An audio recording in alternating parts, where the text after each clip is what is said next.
καλοπερισμένα ξανθά μαλλιά, μάτια λαμπερά, χαμόγελο, μια φουσκωμένη τσάντα, γεμάτη γράμματα, γεμάτα όνειρα, γεμάτα γράμματα και όνειρα. Ένας καθρέφτης. Όχι, ο καθρέφτης είναι μικρός. Όχι, τα πόδια δεν καθρεφτίζονται. Το βλέμμα της μάνας. Το βλέμμα της κόρης. Το βλέμμα της Βερόνικας, που είναι κόρη. Μέσα σε λίγες εικόνες αραδιάζονται οι λέξεις της Βερόνικας Αποστόλου που της τύχωσαν ένα βράδυ Σαββάτου. Πονούσα, μου είπε, κοιτάζοντας με στα μάτια όταν μου περιέγραψε την πρώτη φορά το βιβλίο της, την ιστορία του βιβλίου της. Και σκεφτόμουν πώς θα ήταν αν ήμουν μητέρα, πώς θα έπρεπε να εξηγήσω τις αδυναμίες μου και πώς θα καταλάβαινε το παιδί μου τις δυσκολίες της ασθένειάς μου. Τα μάτια της έλαμπαν από χαρά, από ικανοποίηση, από μεγάλη λαχτάρα. Η Ιφηγένεια, ένα δικό της παιδί, είχε πάρει σάρκα και μπροστά και ήταν έτοιμη να διαλαλήσει σε όλους και παντού αυτό που εξομολογείται στο τέλος της ιστορίας της. Ήθελα να δείξω, λέει η Βερόνικα, ότι οι ανθρώπινες σχέσεις βασίζονται στα συναισθήματα, τα οποία αντέχουν στον χρόνο. Ήθελα να δείξω ότι η ομορφιά της ψυχής είναι αιώνια. Ήθελα να δείξω ότι η αγάπη της μητέρας είναι μοναδική και παντοτινή. Το βιβλίο της Βερόνικας Τηλιανής Αποστόλου με τον τίτλο «Η σκληρή κυρία Πλάκα» εκδόθηκε το Σεπτέμβριο του 2016 από τις εκδόσεις Φιλάκος με 30 σελίδες. Οι εκδόσεις Φιλάκος είχαν το σχεδιασμό του εξώφυλλου, καθώς και τη σελιδοποίηση και το σχεδιασμό του βιβλίου. Η Βερόνικα Τηλιανή Αποστόλου γεννήθηκε στις 30 Μαΐου του 1989 στην Καστοριά. Είναι απόφοιτος του τμήματος Βαλκανικών Σπουδών της Φλόρινας, μεταπτυχιακή φοιτήτρια του Πανεπιστημίου Μακεδονίας και φοιτήτρια νομικής του Αριστοτελείου Πανεπιστημίου Θεσσαλονίκης. Είναι ιδρύτρια και πρόεδρος του Συλλόγου Ατόμων με Σκλήρυνση κατά πλάκας Καστοριάς και έχει εξαιρετική εθελοντική συμμετοχή σε πληθώρα φορέων, ενεργειών και δράσεων, όπου πραγματικά αφήνει στίγμα προσφοράς και αξιοπρέπειας. Δεν ξέρουμε πόσοι από εμάς θα την γνωρίζαμε αν δεν είχαν έρθει τα πάνω κάτω στη ζωή της με τη σκλήρυνση κατά πλάκας. Δεν ξέρει κανείς πώς θα εξελισσόταν η ζωή της χωρίς τη σκλήρυνση κατά πλάκας. Για την Βερόνικα όμως, που εμείς ξέρουμε, για αυτό εδώ το πλασματάκι, δεν χρειάστηκε να ψάξω για λέξεις βαριές και βαρύγδουπες για να σας αποδείξω ότι είναι πολύ σπουδαίο. Γιατί έχει αποδείξει μόνη της τη μεγάλη αξία που κουβαλάει στους ώμους του μέσα από πράξεις σοφές και γενναίες. Την εικονογράφηση του βιβλίου έκανε η Τάνια Καρακώτα που γεννήθηκε στη Θεσσαλονίκη. Από τότε που θυμάται, ψάχνει, βρίσκει, παίζει και δημιουργεί.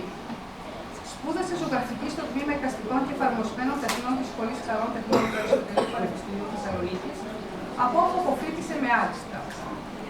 Συμμετείχε σε ομαδικές εκθέσεις και ασχολείται με την εικονογράφηση.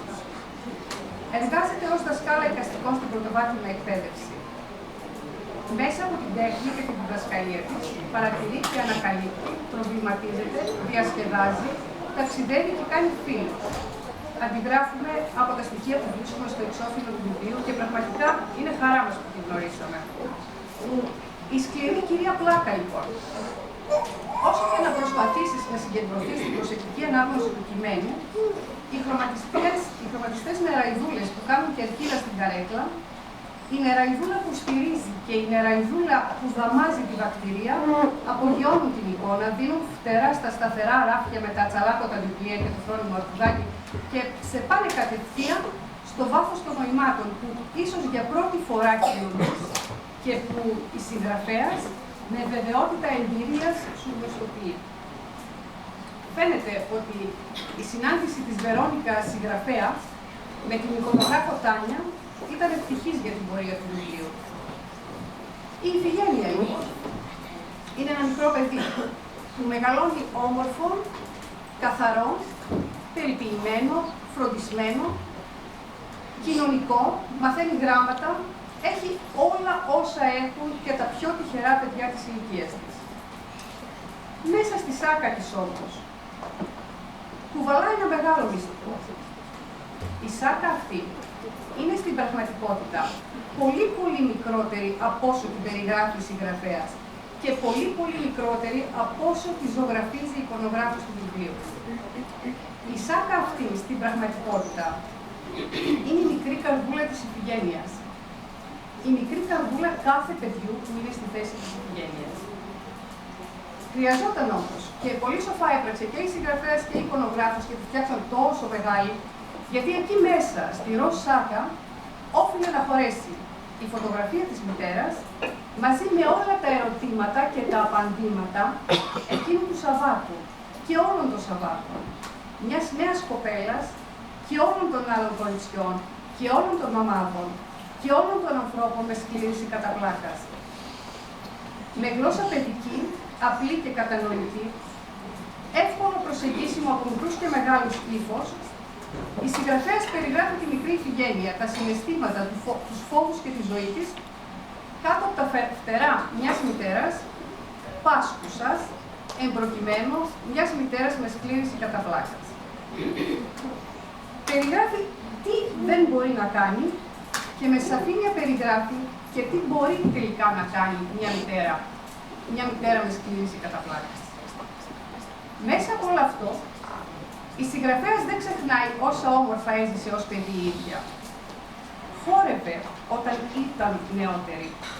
Ήταν η καλύτερη χορεύτρια. Είχε καλύγραμμα και δυνατά πόδια και υπέροχα χέρια. Λέει, και μοιάζει να χόρευε και η ίδια με τα καλύγραμμα και δυνατά της πόδια και τα υπέροχα χέρια της. Βάζει τον εαυτό της στη θέση της μητέρας και συγχρόνως του παιδιού και δείχνει την αγωνία της για το μέλλον ενός ανθρώπου με σκλήρυνση κατά πλάκας. Σε ένα σημείο που θα ήθελα ιδιαίτερα να σταθώ και επιτρέψτε μου να το κάνω, είναι το εξής. Η μικρή Ιφηγένεια βασανίζεται από την αγωνία, μήπως κληρονομώντας τα χαρακτηριστικά και τα ταλέντα της μανούλας της, κληρονομεί και την αρρώστια της. Μας αφήνει λοιπόν άφικτο το ενδεχόμενο να μας κατσικωθεί και εμάς, τους υπόλοιπους, που δεν έχουμε μαμά με σκλήρυνση κατά πλάκας, μια κυρία ή ένας κύριος πλάκας. Κυρίες και κύριοι. Δεν ακούμε το μικρόφωνο λίγο, πιο κοντά. Κυρίες και κύριοι, εντάξει. Αγαπημένοι αυτής της αίθουσας, για το μόνο πράγμα που μπορούμε να είμαστε σίγουροι είναι το τι ήμασταν μέχρι χθες. Σήμερα, αύριο, ένα σκοτεινό άδειο σακούλι. Εγώ, εσείς, ένας δικός μου, ένας δικός σας άνθρωπος, για κάποιον και για πολλούς από εμάς, επιφυλάσσεται μια τέτοια αλλαγή που από τούτη τη μεριά του τύπου που βρισκόμαστε θα βρεθούμε απέναντι. Στην πλευρά του τύπου που ή είχαμε φροντίσει να δούμε νωρίτερα ή είχαμε αποφασίσει ότι δεν μας αφορά και είχαμε στρέψει τα μάτια και το νου μας αλλού. Αυτός είναι από μόνος του ένας ικανότατος λόγος για να σταθούμε στο παραμύθι, σε εισαγωγικά το παραμύθι της Βερόνικας Αποστόλου και να προσπαθήσουμε να καταλάβουμε λίγα από όσα μέχρι σήμερα δεν μας έχουν απασχολήσει. Μια κουβέντα που χρόνια τώρα λέω με συναίσθηση ευθύνης είναι ότι τα πράγματα μας χαρίζονται άνωθεν ανάλογα με το πόσα μπορούμε να κρατήσουμε, αλλά και ανάλογα με το πώς μπορούμε να τα διαχειριστούμε έτσι που, περνώντας μέσα από το βαθμό δυσκολίας τους, να φτάσουμε ψηλά. Για κάποιους, λοιπόν, υπάρχει ένα πολύ καλά οργανωμένο σχέδιο και γι' αυτό βομβαρδίζονται με χιλιάδες, με εκατομμύρια μικρά κομματάκια χρυσόσκονης. Τα κομματάκια αυτά πέφτουν πάνω στους ανθρώπους αυτούς και σιγά σιγά, αργά τους μεταμορφώνουν σε αγγέλους. αφού όμως πρώτα του σταυρώσουν. Μαγικός θα πω ότι είναι ο δρόμος που χαράσει η συγγραφέας και χρωματίζει η εικονογράφος και σε οδηγεί σε ένα που μοιάζει χάπι. Δεν μου είναι εύκολο να σας πω αν πραγματικά είναι ευτυχισμένο. Δεν μπορείς να κρίνεις τον κόσμο που δεν έζησες.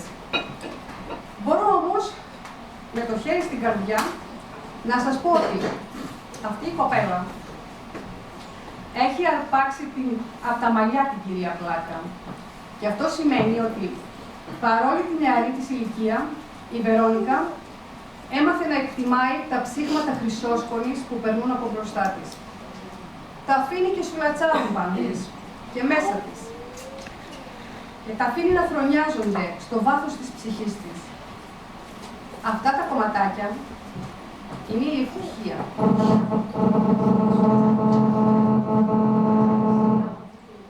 Και η Ιφηγένεια την άγγιξε.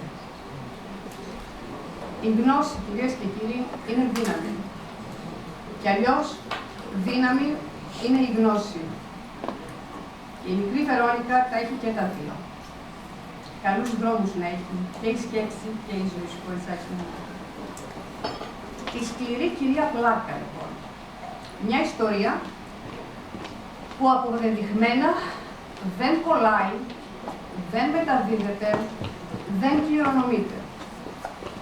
Αγγίξτε την άφοβα, κρατήστε την από το χέρι και αφήστε να σας οδηγήσει στις αλήθειες της.